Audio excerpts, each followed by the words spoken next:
In today's video, I'm going to teach you how to cancel an order in the Robinhood app. If you've ever placed a trade and then changed your mind, knowing how to cancel it quickly can save you confusion and keep your portfolio aligned with your plan. Here's exactly how it works and what to watch for along the way. Start by opening the Robinhood app and navigating to the stock that has the active order. You can get there from your portfolio, your watch list, or by using the search bar. The key is to land on the specific stocks page because that's where Robinhood ties together all activity for that symbol. Once you're on the stock page, scroll down until you see upcoming activity. This section lists orders you've already placed that have not fully executed yet. If you don't see the order here, it may have filled already, been cancelled previously, or expired.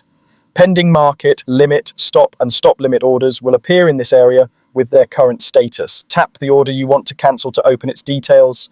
Take a quick look at the order type, quantity, price, and time in force so you're sure you're cancelling the correct one. If the status shows it's still pending, you can proceed. If it's partially filled, you can usually cancel the remaining unfilled portion, but any shares already filled will stay in your account.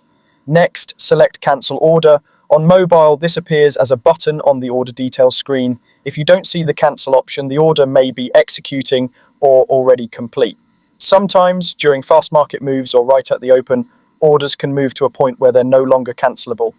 Finally, confirm the cancellation. You'll get a confirmation message and the order will be removed from upcoming activity. It may show up in your history as cancelled.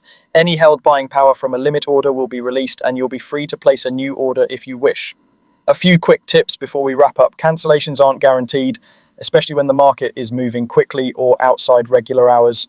Refresh the screen to see the latest status. Always double check that you're on the right order and symbol before confirming. And remember, cancelling prevents further execution. It won't reverse any fills that already happened.